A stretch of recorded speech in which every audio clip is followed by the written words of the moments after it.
everyone, welcome to my channel Physics by Neetu. Today we will discuss on Carnot engine. देखो Carnot engine क्या है? ये एक hypothetical engine है।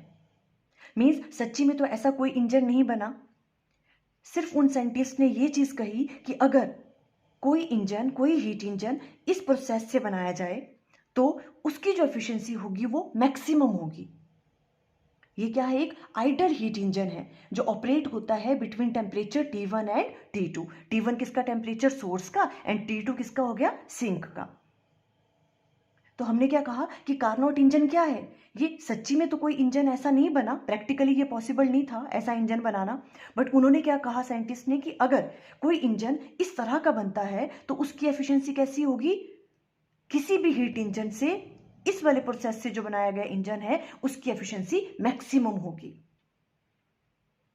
ठीक है, तो देखो अभी एक आइडल हीट इंजन है। आइडल हीट इंजन कैसा होता है? जिसकी रिवर्सिबिलिटी बहुत अच्छी होती है। ठीक है, तो आज हम इसके बारे में यहाँ ये अंडरस्टैंड करेंगे कि ये कैसे कैसे ये इंजन बन सकता था, इसमें कौन कौन से प्रोसेस इन्वॉल्व होंगे, ताकि जो भी हीट इंजन बने उसकी एफिशिएंसी कैसी हो? मैक्सिमम हो। ठीक है, हमने क्या कहा? ये कार्नोट इंजन क्या है? ये क्या है? एक सिर्फ थॉट प्रोसेस है, सिर्फ उन्होंने सोचा ऐसा कि अगर कोई इंजन इस तरह से बने तो उसकी एफिशिएंसी कैसी होगी? मैक्सिमम होगी। इससे ज्यादा एफिशिएंसी वाला हीट इंजन बन ही नहीं सकता है। ठीक है, तो देखो किस किस तरह से क्या क्या चीजें इसमें इन्वॉल्व हुई। देखो हम सबसे पहले पढ़ रहे हैं कि जो आइडल हीट इंजन है ये है कैसा है? एक आइडल हीट इंजन है जो दो टेम्परेचर के बीच में क्या कर रहा है? ऑपरेट कर रहा है। ठीक है, आप एग्जाम में आता है तो इस तरह से राइट डाउन करोगे, it is an ideal heat engine that operates between two temperature T1 source का एंड T2 हो गया सिंक का। ठीक है, ओके। अब देखो एक आइडल हीट इंजन जो है उसकी सबसे ज्यादा क्वालिटी क्या होती है? कि उसकी रिवर्सिबिलिटी बहुत अच्छी होती है। जितना अच्छी उसकी रिवर्सिबिलिटी होगी उतनी उसकी एफिशिएंसी ज्यादा होगी। An ideal engine has a good reversibility. More reversibility means more efficiency होगी उसकी। ठीक है, रिवर्सिबिलिटी से मतलब कि जो उसकी हीट एंड टेम्परेचर है वो अनचेंज्ड रहे। उस सिस्टम का हीट एंड टेम्परेचर कैसा रहना चाहिए? अनचेंज्ड। कोई भी लॉस नहीं होना चाहिए, ना हीट का ना टेम्परेचर का। जैसे मान लो यहाँ पे कोई इनिशियल स्टेट है, ये फाइनल स्टेट है। ठीक है, दोनों में हीट एंड टेम्परेचर की वैल्यू कैसी रहनी चाहिए? अनचेंज रहनी चाहिए, वो रिवर्सिबल होना चाहिए। जितना अच्छी रिवर्सिबिलिटी होगी उतना अच्छा वो क्या होगा? आइडल हीट इंजन होगा। अब देखो किसी भी सिस्टम में अगर हमें हीट एंड टेम्परेचर को क्या रखना है? कांस्टेंट रखना है। तो हमें पता है, देखो हमने थर्मोडायनेमिक्स में क्या क्या पढ़ा, अगर हमें टेम्परेचर कांस्टेंट रखना है तो कौन सा प्रोसेस इन्वॉल्व होता था? आइसोथर्मल प्रोसेस, है ना। और अगर हमें हीट को कांस्टेंट रखना है तो कौन सा प्रोसेस इन्वॉल्व होता है? Adiabatic process. उसमें हीट एक्सचेंज ही नहीं होती है ना। और आइसोथर्मल में टेम्परेचर कांस्टेंट रहता है। तो इट मींस इस वाले इंजन को अगर डिजाइन करना है तो इसमें क्या क्या प्रोसेस इन्वॉल्व होंगे? आइसोथर्मल प्रोसेस भी इन्वॉल्व होगा एंड एडियाबैटिक प्रोसेस भी इन्वॉल्व होगा, बिकॉज हमें हीट एंड टेम्परेचर क्या रखने हैं? कांस्टेंट रखने हैं। क्लियर है वाली बात, है ना। तो इस तरह से राइट डाउन कर लेना आप। उसके बाद Carnot engine operates through a series of two isothermal and two adiabatic process called Carnot cycle. एक पूरी साइकिल कंप्लीट होती है जिसमें दो आइसोथर्मल प्रोसेस इन्वॉल्व होते हैं और दो एडियाबैटिक प्रोसेस इन्वॉल्व होते हैं, ताकि उनकी इनिशियल और फाइनल स्टेट का हीट एंड टेम्परेचर कैसा रहे? सेम रहे। तभी तो वो क्या होगा? एक आइडल हीट इंजन होगा, उसकी एफिशिएंसी मैक्सिमम होगी। क्लियर वाली बात? ठीक है, एग्जाम में आता है आपने सिंपल ये वाली चीज राइट डाउन करनी है। ठीक है, अभी आपको यहाँ दिखेगा कि बहुत कुछ राइट किया हुआ है बट बहुत ईजी है, आपने आराम आराम से स्टेप वाइज समझते जाना है। ठीक है, हो सकता है वीडियो थोड़ा लॉन्ग बने, आप इसको एक बार दोबारा सुन लेना। अगर एक बार सुनने से समझ नहीं आता है 2x की स्पीड पे सुन लेना। ठीक है, अगर वीडियो लॉन्ग लगे, बहुत इजी है अगर आप अच्छे से अंडरस्टैंड करोगे। सबसे पहले आप ये चीज़ राइट डाउन करोगे। ठीक है, उसके बाद ये चीज़ राइट डाउन करने की जरूरत नहीं है, मैंने अंडरस्टैंड करवाने के लिए किया। फिर आप ये वाली चीज़ राइट डाउन कर लोगे एग्जाम में। Carnot engine operate through a series of two isothermal and two adiabatic process called Carnot cycle.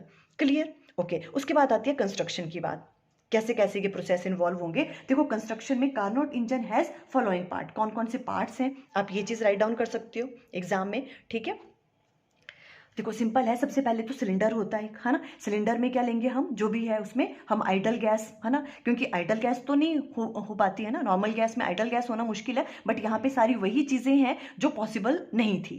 ठीक है, तभी तो इंजन नहीं बन पाया। ठीक है, this is the main part of engine having conducting, हाँ, ये जो सिलेंडर है इसका जो बेस है वो क्या होना चाहिए, कंडक्टिंग। ये चीज याद रखनी है आपने, इसलिए मैंने यहाँ पे राइट डाउन कर ली। कंडक्टिंग बेस है उसका एंड इंसुलेटिंग वॉल, और वॉल कैसी है उसकी, इंसुलेटिंग है, और बेस कैसा है उसका, कंडक्टिंग होना चाहिए। अब ये चीजें आपको सब पता होनी चाहिए। देखो ये आपको कार्नोट इंजन अगर अच्छे से अंडरस्टैंड करना है ना, तो आपको सारे प्रोसेस, सारी थर्मोडायनामिक्स का कुछ कुछ नॉलेज होना बहुत जरूरी है।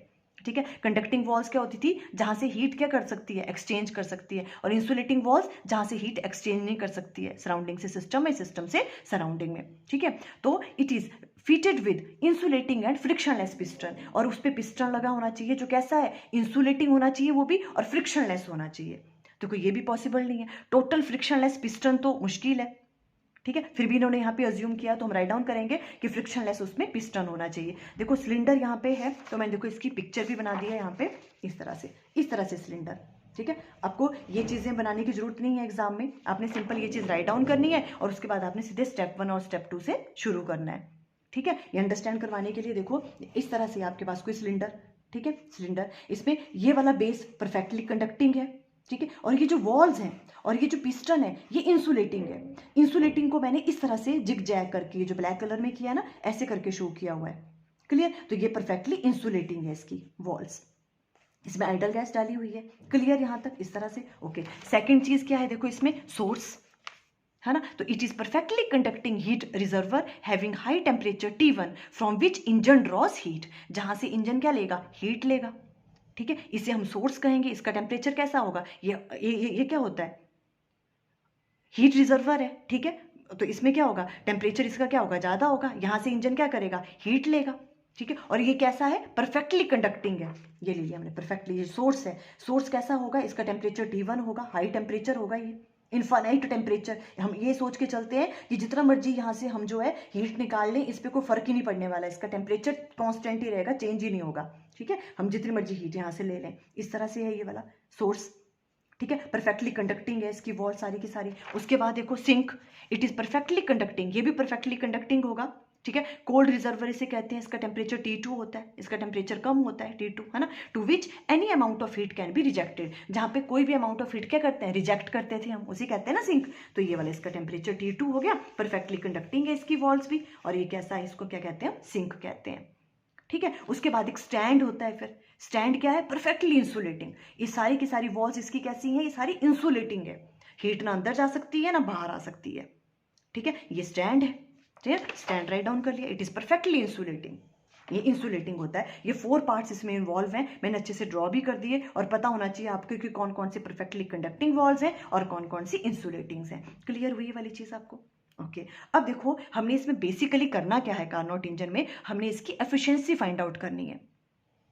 हमने अभी हीट इंजन पढ़ा था लास्ट वाले लेक्चर में, तो हीट इंजन की एफिशिएंसी क्या होती है, ईटा से डिनोट करते हैं, और उसकी क्या वैल्यू होती थी, 1 minus Q2 divided by Q1, है ना। तो यहां पर हम क्या करेंगे, जो इसकी एफिशिएंसी होगी कार्नोट इंजन की, वो क्या होती है, eta equal to 1 minus T2 divided by T1, ये इसकी एफिशिएंसी है। ये चीज हमें प्रूव करनी है, इसकी हमें एफिशिएंसी फाइंड आउट करनी है, और उसकी वैल्यू कितनी आती है, 1 minus T2 divided by T1।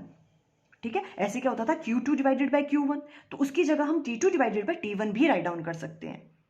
Clear, okay, तो इसके लिए अभी हमें क्या होना चाहिए, देखो क्या होता था एफिशिएंसी, नेटवर्क डन, कि पूरा का पूरा जो भी हम प्रोसेस इन्वॉल्व करेंगे इसमें, आइसोथर्मल एंड एडियाबैटिक प्रोसेस, उन सबका नेटवर्क डन, और कितनी हीट उसने ली सोर्स से।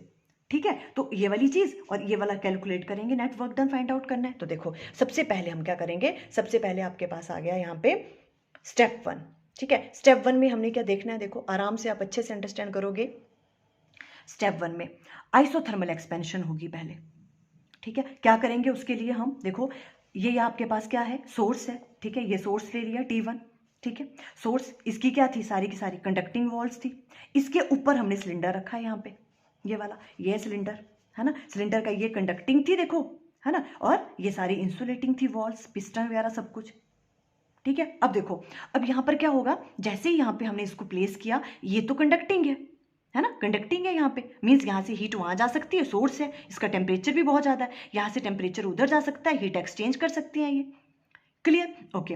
अब देखो हमने क्या किया, आप इस तरह से सोच लो, या तो आप ऐसे सोचो कि जैसे क्या हो रहा है, जैसे पहले प्रोसेस कैसा जाता है, फॉरवर्ड में पूरी साइकिल कंप्लीट करेगा, पहले आगे जाएगी कोई चीज, है ना, फिर बैक आती है, ऐसे साइकिल कंप्लीट होगी ना जैसे जब ये आगे जा रही है, ठीक है। वैसे अगर आप सोचो कि कैसे क्या होगा, देखो यहाँ पे अगर आपको अंडरस्टैंड करना है तो मान लो कि यहाँ पर हमने क्या किया हुआ है, बहुत सारे यहाँ पे वेट रखे हुए हैं, यहाँ पे खूब सारे वेट रखे हुए हैं, ठीक है। और आप क्या कर रहे हो, स्लोली स्लोली उन वेट्स को हटा रहे हो। मैं वेट नहीं यहाँ पे ड्रॉ कर रही हूँ, ठीक है। तो बेसिकली क्योंकि इंजन में तो वेट नहीं होंगे ना, इंजन में तो हम क्या कह रहे हैं, कभी पहले वो आगे जा रहा है, आगे जा रहा है इस तरह से, है ना, तो एक्सपेंशन होगी, है ना। तो वैसे ही हम यहाँ पे शो करना चाहते हैं कि यहाँ एक्सपैंड कैसे होगा। ये मान लो यहाँ बहुत सारे वेट रखे हुए हैं और स्लोली स्लोली आप वेट हटा रहे हो, यहाँ से एक वेट हटाया, दूसरा वेट हटाया। जैसे आप यहाँ से वेट हटाओगे, ठीक है, ये वाली जो यहाँ पे आइडल गैस है, ये वाला तो क्या है आपके पास सोर्स है, इसका टेम्परेचर तो बहुत ज़्यादा है और ये कंडक्टिंग वॉल्स भी हैं, है ना। अब देखो जैसे आपने यहाँ पे वेट हटाएंगे तो क्या होगा, ये एक्सपैंड करेगी, करेगी ना। यहाँ पे जो आइडल गैस है वो कैसी करेगी, एक्सपैंड करेगी। अब जब वो एक्सपैंड करती है ना, तो उसका क्या होगा, इंटरनल एनर्जी कम हो जाएगी उसकी।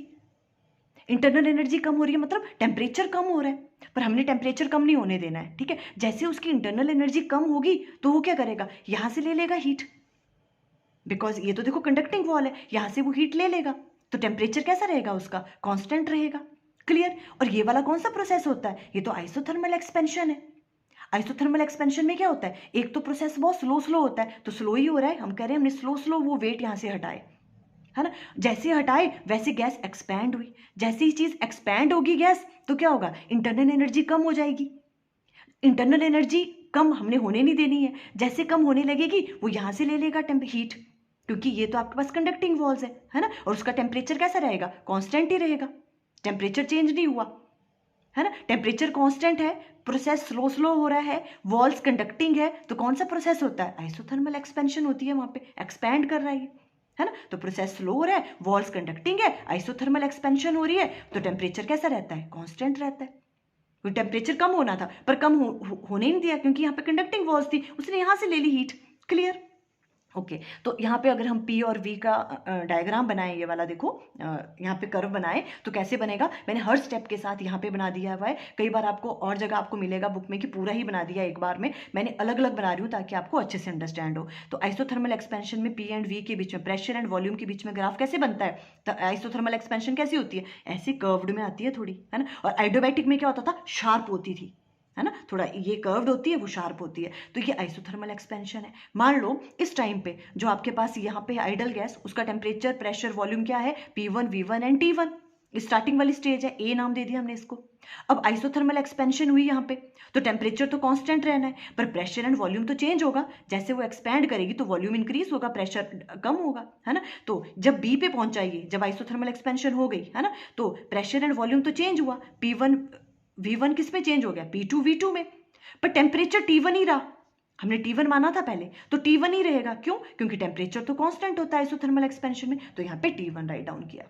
ये चीज इंपॉर्टेंट है, इसलिए मैं इसको फोर्सफुली कह रही हूँ, T1 ही रहेगा यहाँ पे, समझ आया, क्योंकि टेम्परेचर कांस्टेंट है। और Q1 क्या ली, इसने यहाँ से हीट ली, है ना, जो भी आपके पास इंजन है उसने सोर्स से क्या ली, हीट ली, है ना, तभी तो उसका टेम्परेचर क्या रहा, कांस्टेंट रहा जब वो एक्सपेंड किया था। तो Q1 हीट उसने यहाँ से ड्रॉन करी सोर्स से। अब देखो, अब इसमें ही हमें वर्क डन भी फाइंड आउट करना है, हमें net work done find out करना है, ठीक है। आप चाहे लास्ट में निकालो, चाहे आप साथ साथ में निकालते जाओ, तो इजी होगा अंडरस्टैंड करना। अब यहाँ पे वर्क डन की वैल्यू फाइंड आउट करनी है हमने। देखो सबसे पहले, अब टेम्परेचर तो जीरो है, तो डेल्टा टी क्या हो गया, जीरो, टेम्परेचर तो कांस्टेंट है। अगर ये चीज जीरो है तो internal energy, change in internal energy भी क्या होगी, जीरो होगी, डेल्टा U1 भी क्या होगा, जीरो होगा, बिकॉज ये एक दूसरे पे ही डिपेंड करते हैं, ठीक है। फर्स्ट लॉ ऑफ थर्मोडायनामिक्स से Q किसके बराबर होता है, W प्लस डेल्टा U। अब डेल्टा U जीरो है तो Q1 किसके बराबर आ गया, W1 के बराबर, है ना। तो Q1 की वैल्यू देखो, हमने ये वाली चीज ना, क्योंकि यहाँ से उसने हीट ड्रॉन की है तो वो किसके बराबर आ गई, W1 के बराबर ही, है ना, ये वाली चीज आ गई। ओके अब हमें वर्क डन फाइंड आउट करना है। हमें पता है आइसोथर्मल एक्सपेंशन में वर्क डन निकालने का फॉर्मूला क्या होता है, हमने ये वाला वीडियो भी बनाया हुआ है इस पे, है ना। Work done in isothermal expansion, तो फॉर्मूला ये वाला होता है, W1 इक्वल टू क्या होता है, nRT1, ये देखो ये T1 ले लिया, log base E V2 minus V1, देखो ये V2 है, V2 डिवाइडेड बाय V1, ये वाला W1 आ गया, इसके साथ साथ ही मैंने राइट डाउन कर लिया, ये फर्स्ट वाला वर्क डन निकल गया यहाँ पे, है ना। और इवन हीट भी यही होगी, Q1 इसने ड्रॉ की, इसके बराबर ही होगी यहाँ पे, तो इक्वल टू Q1, ठीक है। आइसोथर्मल एक्सपेंशन समझ आया, ठीक है। धीरे धीरे हमने यहाँ पे क्या किया, वेट उठाए तो टेम्परेचर क्या रहा, कांस्टेंट रहा, आइसोथर्मल एक्सपेंशन हो गई। क्लियर यहाँ तक, यहाँ पे देखो आपने मेन फोकस जो है वो वर्क डन पे करना है, ठीक है। तो वर्क डन की ही आपको वैल्यू लिखनी है। चेंज इन इंटरनल एनर्जी में ऐसे ही साथ में राइट डाउन कर रही हूँ, ठीक है। आपको मेन इस पे ध्यान देना है, ठीक है। ओके, अब नेक्स्ट वाला प्रोसेस जो है आइसोथर्मल एक्सपेंशन हुई, स्टेप 2 में आप करोगे क्या है, अब है एडियाबैटिक एक्सपेंशन होगी। देखो अब एडियाबैटिक एक्सपेंशन, देखो सेकंड स्टेप में क्या हुआ। सेकंड स्टेप में इन्होंने क्या किया, इसी चीज को जो भी आपके पास ये सिलेंडर था ना, इसको उठा के किस पे रख दिया, स्टैंड पे रख दिया, ठीक है। इसको उठा के हमने स्टैंड पे रख दिया। वैसे ये भी पॉसिबल नहीं है, देखो कभी हम उसको सोर्स पे रख रहे हैं फिर स्टैंड पे रख रहे हैं, इंजन में ऐसा तो पॉसिबल नहीं होता है ना। पर चलो ये एक हाइपोथेटिकल इंजन है, तो इन्होंने क्या कहा, उसके बाद इसको एक स्टैंड पे रख लो। अच्छा, अब हमने स्टैंड पे रखा तो क्या हो गया, स्टैंड की तो सारी वॉल्स कैसी हैं, इंसुलेटिंग है, ठीक है। इंसुलेटिंग वॉल्स हैं सारी, देखो तो ये भी इंसुलेटिंग हो गया। अब बल्कि ये कंडक्टिंग था बट ये इंसुलेटिंग है, इंसुलेटिंग के ऊपर रखी हुई है आपको ये वाला पूरा, है ना। और ये तो इंसुलेटिंग ही था सारा का सारा। अब वॉल्स कैसी हो गई, इंसुलेटिंग हो गई सारी की सारी इस केस में, ठीक है। अब आप क्या कर रहे थे, आपने पिछले वाले स्टेप में क्या किया, धीरे धीरे आप वेट उठा रहे थे, अब आपने फास्ट वेट उठाने शुरू किए, ठीक है। जैसे ही आप यहाँ पे फास्ट वेट उठाओगे तो प्रोसेस कैसा हो गया, फास्ट हो गया, है ना, फास्ट हो जाएगा। और आपके पास वॉल्स कैसी हैं, इंसुलेटिंग है।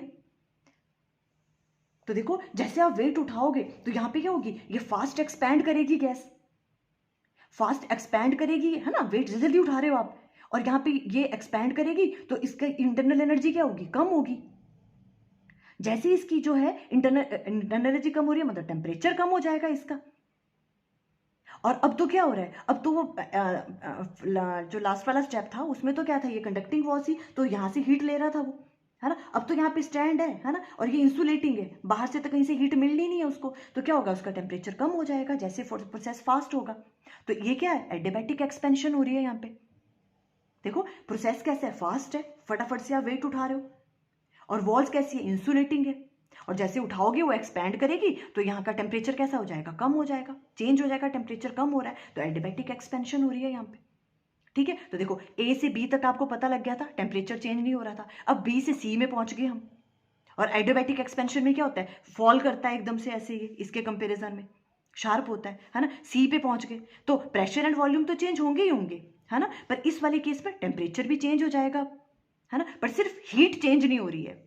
हीट की वैल्यू क्या है, हीट एक्सचेंज की 0 है, बिकॉज इंसुलेटिंग है वो, ठीक है। तो देखो यहाँ पे सी वाले पॉइंट पे P3 V3 and T2 temperature अब क्या हो गया, चेंज हो जाएगा, बिकॉज टेम्परेचर पहले कैसा था, ज्यादा था, अब टेम्परेचर कैसा हो गया, कम, क्योंकि वो अब तो वो ले नहीं सकता ना यहाँ से हीट, तो अब क्या हो गया, जैसे वो एक्सपैंड करा, इंटरनल एनर्जी उसने यूज करी अपनी, और कम होगी, तो टेम्परेचर T2 कम हो गया यहाँ पे, ठीक। तो अब देखो इस वाले में वर्क डन कैसे निकालेंगे, अब देखो Q की वैल्यू इस वाले केस में 0 है, बिकॉज इंसुलेटिंग वॉल्स हैं सारी, तो Q हीट तो कोई एक्सचेंज नहीं होगी, Q इक्वल टू 0 होगा इसमें, Q इक्वल टू 0 है। अब इसमें आप Q इक्वल टू 0 डालो अगर, तो W माइनस डेल्टा U के बराबर हो गया, या तो आप राइट डाउन कर सकते हो जो भी इंटरनल एनर्जी है डेल्टा U2 वो माइनस W2 के बराबर होगी। ये मैं यूं ही राइट डाउन कर रही हूँ आपको अंडरस्टैंड करवाने के लिए, आपने सिर्फ वर्क डन की वैल्यू फाइंड आउट करनी है। अब देखो वर्क डन, एडियाबैटिक एक्सपेंशन में वर्क डन का फॉर्मूला ये वाला होता है, तो आपको ये फॉर्मूला याद होना चाहिए, ठीक है। ये आपने यहाँ पे फॉर्मूला राइट डाउन कर लिया, NR T2 माइनस, देखो T2 minus T1 divided by 1 minus gamma,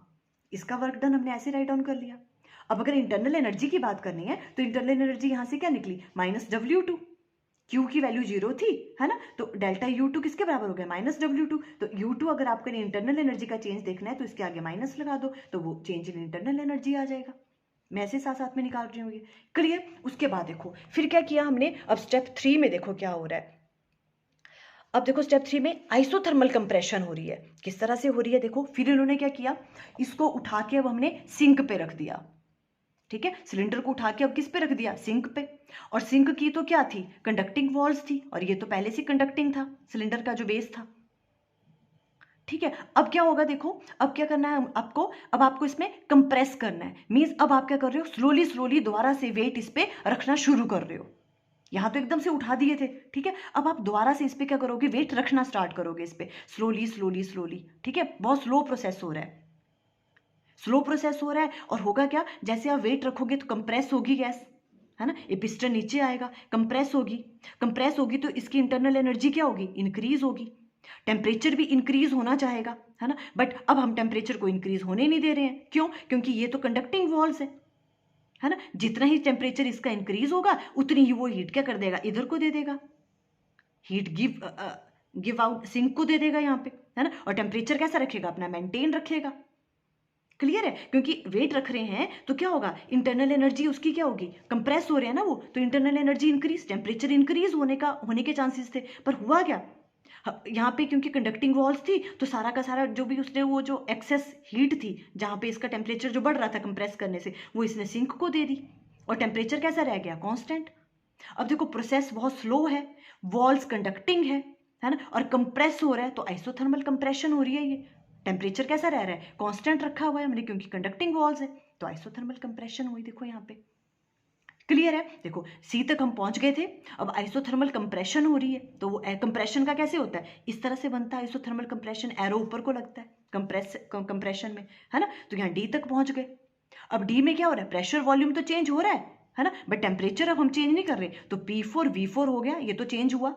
T2 ही रहा यहाँ पे, टेम्परेचर चेंज नहीं हो रहा है ना, बिकॉज आइसोथर्मल है ना, तो टेम्परेचर में कोई फर्क नहीं पड़ा। यहाँ तक क्लियर हुआ, ओके। यहाँ तक रीच कर गए हम डी तक।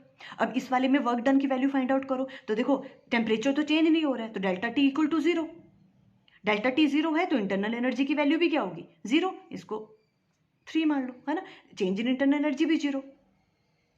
Clear, okay. अब ये देखो ये आपका Q2 इक्वल टू W3 के बराबर आ जाएगा। ऐसे क्यों राइट डाउन किया हमने, बिकॉज देखो हमें पता है ना जो आपके पास Q है वो किसके बराबर होता है, W plus delta U. Delta U की वैल्यू 0 है तो Q W के बराबर आ जाएगा, है ना। पर हमने यहाँ पे Q2 equal to W3 write down किया, क्योंकि वर्क डन तो ये 3 वाला है, पर हीट हमने Q2 क्यों राइट डाउन करी, ऐसे तो यहाँ पे क्या आनी चाहिए थी, Q3। पर इसलिए क्योंकि जो ये वाला प्रोसेस था ना, यहाँ तो हीट इन्वॉल्व ही नहीं हो रही थी, बिकॉज एडियाबैटिक था ये, यहाँ तो हीट का कोई लेना देना ही नहीं था। तो हमने क्या किया, इसको Q1 ले लिया, यहाँ पे उसने हीट ली और उतनी ही हीट यहाँ पे उसने रिलीज कर दी। देखो यहाँ पे उसने हीट क्या थी, देखो यहाँ पे उसने हीट ली थी, है ना, इस वाले प्रोसेस में, और यहाँ पर क्या कर दी उसने, उतनी ही हीट क्या कर दी, जैसे इसको कंप्रेस किया तो इसमें एक्सेस हो जाना था टेम्परेचर, तो उसने सिंक को दे दी, उतनी हीट यहाँ से ड्रॉन कर ली। यहाँ पे इसने क्या कर दिया, यहाँ पे रिजेक्ट कर दी, सॉरी, यहाँ पे सिंक में डाल दी -Q2, यहाँ पे ली और यहाँ पे उसने छोड़ दी उतनी हीट।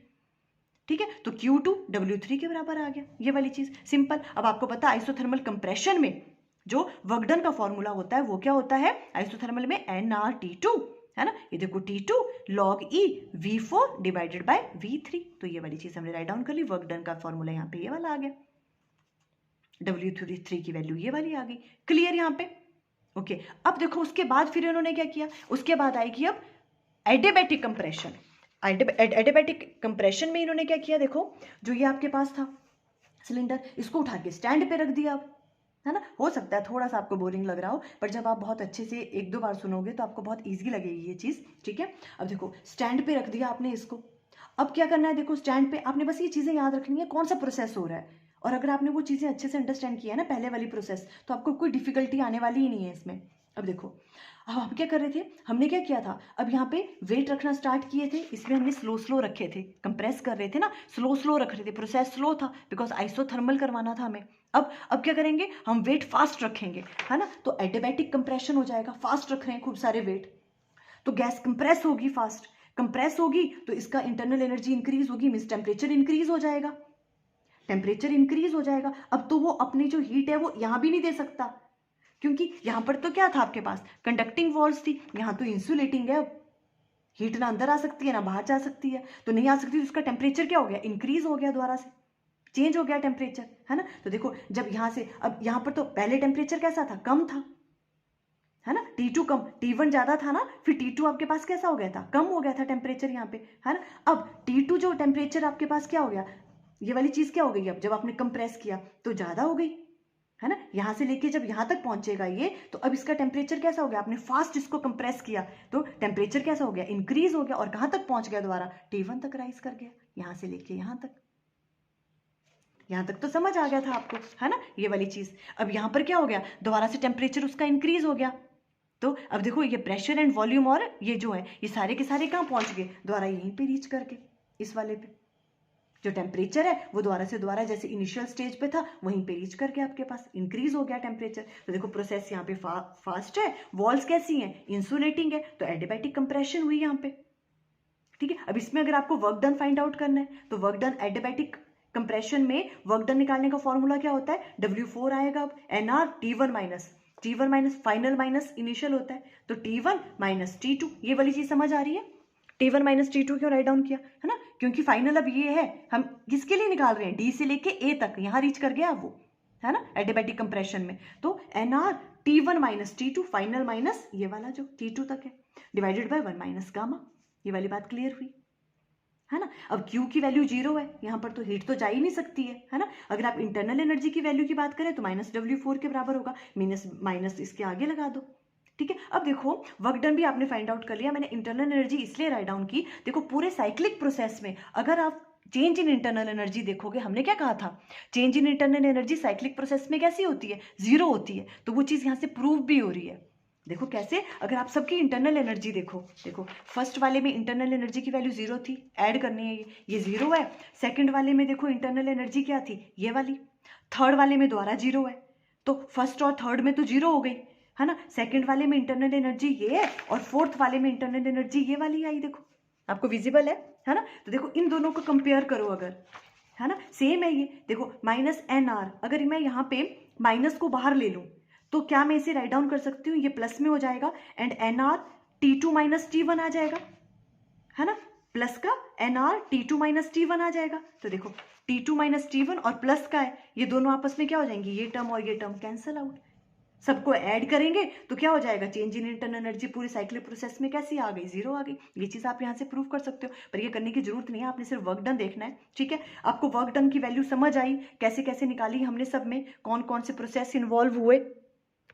अब देखो एक बार मैं फटाफट से दोबारा आपको अंडरस्टैंड करवा दूं हुआ क्या क्या इसमें। देखो हीट एंड टेम्परेचर कैसे कांस्टेंट रहे, देखो फटाफट से, ये पूरी डायग्राम है, यहाँ पे हुआ क्या क्या। देखो इस वाले प्रोसेस में सबसे पहले हुई आइसोथर्मल एक्सपेंशन, ठीक है। आइसोथर्मल एक्सपेंशन में टेम्परेचर कांस्टेंट रहता है, ठीक है, टेम्परेचर कांस्टेंट है, बट उसने क्या ली, हीट ली सोर्स से, है ना, हीट ली उसने Q1 सोर्स, क्लियर। और टेम्परेचर कैसा था, कांस्टेंट, देखो T1 ही है।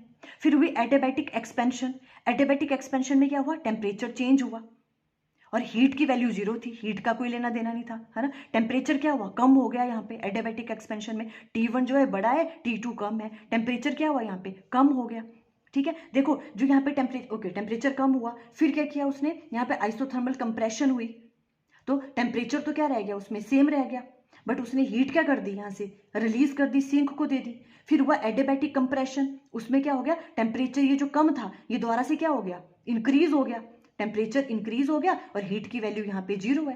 तो देखो यहाँ पे आइसोथर्मल एक्सपेंशन में जब आपने यहाँ से यहाँ पर किया तो उसने क्या किया, टेम्परेचर तो कांस्टेंट था, कोई प्रॉब्लम नहीं आई, बट जो आपके पास हीट थी Q1, है ना, इसकी वैल्यू इसने क्या किया, यहाँ से हीट ली थी, है ना, सोर्स से हीट ली, तो देखो जितनी ली यहाँ पे उसने वहां पे छोड़ भी दी, वो हीट कांस्टेंट रह गया, जितनी ली उतने यहाँ पे छोड़ भी दी, यहाँ पे इस वाले प्रोसेस में यहाँ पे आइसोथर्मल एक्सपेंशन में ली और आइसोथर्मल कंप्रेशन में उसने दे दी उतनी हीट सिंक को। अगर आप यहाँ पर देखें, देखो एडियाबैटिक एक्सपेंशन में टेम्परेचर यहाँ से कम हुआ था, T1 से T2 कम हुआ था, है ना, यहाँ पे कम हुआ, पर यहाँ पे जब एडियाबैटिक कंप्रेशन हुई तो यहाँ से उसका टेम्परेचर क्या हो गया, इंक्रीज, ये कम था और बाद में दोबारा जितना था उतना पहुंच गया T1 तक, तो यहाँ कम हुआ, यहाँ पे उतना ही ज्यादा हो गया, तो टेम्परेचर और हीट कैसी रह रही है, कांस्टेंट रह रही है, इन दोनों में तो हीट इन्वॉल्व ही नहीं है ना, और यहाँ पे जितनी हीट ली उतनी उसने यहाँ से रिजेक्ट कर दी, क्लियर। तो हीट एंड टेम्परेचर कैसे रह रहे हैं, देखो कांस्टेंट। अगर इस तरह से कोई प्रोसेस होता है तो एफिशिएंसी मैक्सिमम आती है, ठीक है। हमने सबका वर्क डन भी फाइंड आउट किया, ओके। अब फास्ट फटाफट से कैलकुलेशन पे आओ। देखो एग्जाम में आप ये कैलकुलेशन इस तरह से करोगे, मैंने बहुत डिटेल में अंडरस्टैंड करवा दिया, क्योंकि कई बार क्या होता है ना, कुछ बच्चे टेस्ट की तैयारी कर रहे हैं तो यहाँ कहीं से भी क्वेश्चन पूछ सकते हैं, तो आपको क्लियर होना चाहिए। जिन बच्चों को सिंपल एग्जाम देना है फटाफट से बस ये देखनी है अपनी एफिशिएंसी कैसे राइट डाउन करनी है। नेट वर्क डन क्या होगा, सबका वर्क डन ऐड कर दो, W में plus W2 plus W3 plus W4, ठीक है। सबके हमने वर्क डन राइट डाउन करे, W1 यहाँ देखो जो जो भी हमने लिखे हैं, ठीक है, W की वैल्यू सारी हमने यहाँ पे इस तरह से राइट डाउन कर ली, एक्सपेंशन एंड कंप्रेशन के केस में, आइसोथर्मल एंड एडियाबैटिक के केस में, ठीक है। अब देखो ये वाली चीज़, ये तो आपने ऐसे रहने दिया यहाँ पे W1, ठीक है। इस वाली चीज़ को ध्यान से देखो, क्या किया मैंने, T2 माइनस T1, इसको अगर मैंने T1 माइनस T2 लिखना है तो माइनस आगे आ जाएगा, वही किया, माइनस आगे ले आए, NR T1 माइनस T2 वाली सेम चीज़, बाकी ये वैसे लिख दिया, ये वैसे रहने दिया। क्यों किया ऐसे, देखो ये माइनस, ये वाली चीज़ और ये वाली चीज़ क्या है, सेम है, ये माइनस में, ये प्लस में, इसलिए मैंने इसका माइनस बाहर कॉमन ले लिया, तो ये चीज़ इससे क्या हो गई, कैंसिल आउट हो गई। क्लियर हो रही बात, दोनों कैंसिल आउट हो गए। तो टोटल वर्क डन क्या रह गया, ये और ये प्लस ये आ गया टोटल वर्क डन, है ना। अब हमने एफिशिएंसी निकालनी है। एफिशिएंसी क्या होता है, net work done divided by heat given. Net work done ये वाली चीज़ आ जाएगी पूरी, ये लिखती मैंने यहाँ पे। और हीट गिवन, जो भी इसने हीट ली थी यहाँ पे स्टार्टिंग में ली थी ना इसने हीट, यहाँ पे देखो ये वाली जो चीज़ है कहाँ है, ये वाली है ना, इस वाले में आइसोथर्मल एक्सपेंशन में इसने क्या किया था, यहाँ से हीट ली थी, है ना। तो इट मीन्स वो किसके बराबर है, Q1 के बराबर। और वो ये वाली चीज़ है जो W1 था, इससे आपने डिवाइड कर दिया इसको। समझ आई ना ये वाली चीज़ कौन है, हीट गिवन, ये वाली होगी ना Q1 की वैल्यू। तो Q1 की वैल्यू यहाँ पे हमने राइट डाउन कर ली। Clear, okay. अब देखो मैथमेटिक्स ये सिर्फ सिंपल क्या किया हमने, अब देखो इसको इससे डिवाइड किया, इस होल को इससे, तो ये सारा कैंसिल आउट हो गया, तो 1 आ गया। प्लस इसको इससे डिवाइड करेंगे तो NR से NR cancel, T2 log E V2 divided V4 divided by V3, और यहाँ पे आ जाएगा log V2 divided by V1। अब ध्यान से देखना जब अपने आप करोगे ये वाली चीज़। Clear, okay. अब देखो यहाँ पे मैंने एक स्टेप यहाँ पे एक्स्ट्रा किया हुआ है। देखो क्या किया मैंने, 1 माइनस, बिकॉज हमने यहाँ पे माइनस लेके आना है, ठीक है। तो हमने क्या किया यहाँ पे 1 minus T2 divided by T1 right डाउन कर लिया। कैसे, देखो log V4 divided by V3 है, अगर मैं इसे V3 को ऊपर लिख लूँ और V4 को नीचे, तो इसके आगे नेगेटिव आ जाएगा, वो नेगेटिव मैंने यहां लगा दिया। समझ रहे हो ना, इसका मतलब क्या होता है, log V4 माइनस V3, है ना। अगर मेरे को V3 को ऊपर लिखना है तो नेगेटिव बाहर आ जाएगा, वो मैंने यहां लगा दिया, और यहां मैंने राइट डाउन कर लिया V3 डिवाइडेड बाय V4, और नीचे वैसे रहने दिया। क्लियर, सिर्फ यहाँ पे इस V4 डिवाइडेड बाय V3 को हमने इस तरह से लिखना था, क्योंकि आगे हमें ये चीज़ ऐसी चाहिए, ठीक है, इसलिए मैंने इसको ऐसे राइट डाउन कर लिया, इसको फर्स्ट का नाम दे दिया। क्लियर, ये स्टेप देखो, यही चीज़ मैंने आगे भी राइट डाउन कर ली है, ठीक है, जो हमने फर्स्ट मानी हुई है ये वाली चीज़। अब देखो यहाँ तक आप छोड़ोगे, फिर देखो आपने क्या करना है, नाउ वी नो, हमें पता है हमने क्या क्या प्रोसेस इन्वॉल्व किए थे। पहले स्टेप में आइसोथर्मल एक्सपेंशन हुई थी, आइसोथर्मल एक्सपेंशन में हमें पता है कंडीशन क्या होती है, P1 V1 equal to P2 V2, हमने राइट डाउन किया था ना वहाँ पे कि एक्सपेंशन के केस में, आइसोथर्मल के केस में क्या होता है, P1 V1 equal to P2 V2 होता है, और एडियाबैटिक प्रोसेस में क्या होता था, P1 V1 gamma equal to P2 V2 gamma, ऐसे राइट डाउन कर सकते हैं, ठीक है। तो देखो आइसोथर्मल एक्सपेंशन हुई थी स्टार्टिंग में, तो प्रेशर और वॉल्यूम की वॉल्यूम क्या वैल्यू थी, P1 V1 P2 V2 के बराबर लिख सकते हैं। फिर हुआ था सेकंड स्टेप में एडियाबैटिक एक्सपेंशन, और एडियाबैटिक एक्सपेंशन में क्या होता है, ये वाला रिलेशन P2 V2 की पावर गामा इक्वल टू किसके बराबर है, P3 V3 गामा, ऐसे राइट डाउन कर सकते हैं। बिकॉज प्रेशर, ये आपको समझ आ रहा है क्यों राइट डाउन कर रहे हैं, क्योंकि ये चेंज भी तो हो रहे थे ना। देखो यहाँ से यहाँ तक ये P1 V1 और P2 V2, फिर यहाँ पे क्या हो गया P2 V2 P3 V3, है ना, तो इसलिए हम ऐसे राइट डाउन कर रहे हैं इसको। और फिर आइसोथर्मल कंप्रेशन हुई, उसमें आइसोथर्मल में ऐसे राइट डाउन करते हैं, तो P3 V3 equal to P4 V4। फिर लास्ट में एडियाबैटिक कंप्रेशन हुई थी, तो P4 V4 गामा, एडियाबैटिक के केस में ये होता है, और बाद में हम इनिशियल स्टेज में पहुंच गए थे तो यहाँ आ गया P1 V1 गामा, ऐसे राइट डाउन कर सकते हैं। कोई प्रॉब्लम यहाँ पे, ओके। अब यहाँ से हमने क्या करना है, इन सबको मल्टीप्लाई कर दिया, लेफ्ट हैंड साइड को राइट हैंड साइड को आपस में मल्टीप्लाई कर दिया, तो मल्टीप्लाई करके ऐसे राइट डाउन कर लोगे, P1 P2 P3 P4 यहाँ तक ऐसे आ गया, और ये चीज़ें सारी मैंने मल्टीप्लाई करके लिख दी हैं आराम से। जब आप खुद करोगे तो बहुत ईजी लगेगा, ठीक है। उसके बाद इनको मल्टीप्लाई किया तो equal to P1 P2 P3 P4 यहाँ पे राइट डाउन कर लिया, और इन सबको मल्टीप्लाई करके यहाँ पे राइट डाउन कर लिया। कोई प्रॉब्लम, ओके। अब देखो ये दोनों चीज़ें तो सेम है, P1 P2 P3 P4, इसको कैंसिल आउट कर दो, ये चीजें बच गई, तो V1 V2 gamma V3 V4 की पावर गामा इक्वल टू किसके बराबर आ गया, V2 V3 की power gamma V4 and V1 की पावर गामा। यहां तक क्लियर हो रहा है, ठीक है, ओके। अब देखो हमें क्या करना है, सिंपल, हमने V2 एंड V4 को इस तरफ राइट डाउन कर लिया, और V3 एंड V1 को इस तरफ राइट डाउन करेंगे। तो देखो V2 की पावर गामा है, यहाँ से V2 इधर लेके आएंगे तो यहाँ 1 है, जब इधर आएगा तो माइनस आ जाएगा, तो V2 गामा यहाँ पहले था, ऊपर -1 आ जाएगा जब इधर आएगा तो, ठीक है। V4 देखो,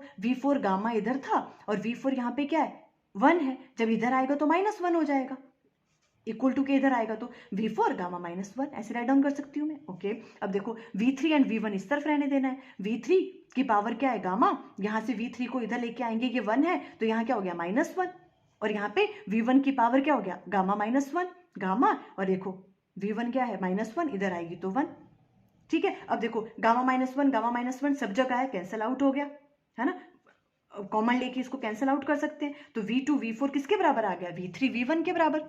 क्लियर? ओके, बस यही चीज़ अब हमने यहाँ पे राइट डाउन करी, V2 V4 equal to V3 V1 के बराबर। अब V2 डिवाइडेड बाय V1 को यहाँ ले आओ, ये किसके बराबर हो जाएगा? V3 डिवाइडेड बाय V4 को यहाँ, ये इसके बराबर हो गया। बस अब हमने क्या करना है, V2 डिवाइडेड बाय V1 की वैल्यू क्या लिखनी है? V3 divided by V4 in equation 1। ठीक है, तो V2 डिवाइडेड बाय V1 की वैल्यू क्या आ गई हमारे पास? V3 डिवाइडेड बाय V4, इसलिए हमने यहाँ पे V3 डिवाइडेड बाय V4 लिखा था। पहले V4 डिवाइडेड बाय V3 था तो हम इसको नेगेटिव लिख दिया, तो ऐसे राइट डाउन कर सकते थे। अब हमने इसकी जगह क्या लिखना है? V2 डिवाइडेड बाय V1 की जगह V3 डिवाइडेड बाय V4। जब यहाँ पे हमने V3 डिवाइडेड बाय V4 लिखा तो ये पूरी चीज़ क्या हो गई? कैंसिल आउट हो गई, है ना? तो ईटा की वैल्यू क्या आ गई? 1 minus T2 divided by T1। ये एफिशिएंसी है, ये आपके पास अब प्रूव्ड हो गया। ठीक है, और देखो ये एफिशिएंसी को हम 1 minus Q2 divided by Q1 भी लिख सकते हैं, हमने हीट इंजन में पढ़ा है ना? और यहाँ पे हमने ये वाली चीज़ भी ड्राइव कर ली कि एफिशिएंसी की वैल्यू क्या होती है? 1 minus T2 divided by T1। देखो एग्जाम में आता है तो सिंपल, वीडियो बड़ा बन गया बट आपको सिंपल ये वाली चीज़ें भी ईजी थी, देखो है ना? ये चीज़ करनी है, आपने वर्क डन की वैल्यू निकालनी है, स्टेप वाइज आप ये फिगर बनाते जाओ और वर्क डन की वैल्यू लिखते जाओ, है ना? वर्क डन की वैल्यू लिखते जाओ और हमने सिंपल उनको ऐड कर लेना है, net work done find out किया डिवाइडेड बाय जितनी आपने उसको हीट दी, है ना? और ये वाला फॉर्मूला आ जाएगा। आई थिंक आपको क्लियर हो गया। Okay, thank you.